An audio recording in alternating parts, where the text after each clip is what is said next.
ఒక్క రూపాయి కూడా పెట్టుబడి లేని ఫ్రీ కాన్సెప్ట్‌ని కూడా 95% మంది నెగెటివ్‌గా చూసేవాళ్ళు ఉన్నారు. 95% మంది బిజీగా బతికేస్తున్నారు. కానీ వీళ్ళ దగ్గర 5% డబ్బు మాత్రమే ఉంటుంది. కేవలం 5% మంది మాత్రమే లగ్జరీ లైఫ్‌ని లీడ్ చేస్తున్నారు. 95% డబ్బు వీళ్ళ దగ్గరే ఉంటుంది. ఎందుకు ఇలా అంటే ఈ 5% మందికి పని గంటల్ని ఎలా పెంచుకోవాలో తెలుసు. కాబట్టి ఈ 5% మందికి టైమ్ ఫ్రీడమ్ మరియు మనీ ఫ్రీడమ్ ఉంటుంది. పాసివ్ ఇన్‌కమ్ జనరేట్ కోసం పనిచేస్తున్నారు. 2-5 సంవత్సరాలు మాత్రమే.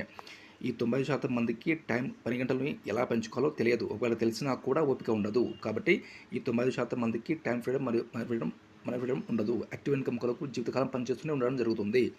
ఇండిపెండెంట్ ఆదాయం, సెక్యూరిటీ ఆదాయం కొరకు పని చేసుకోలేకపోతే భవిష్యత్తు ఓల్డ్ ఏజ్‌లో ఆర్థికంగా, శారీరకంగా, మానసికంగా ఇబ్బందులు పడాల్సిన పరిస్థితి రావడం జరుగుతుంది.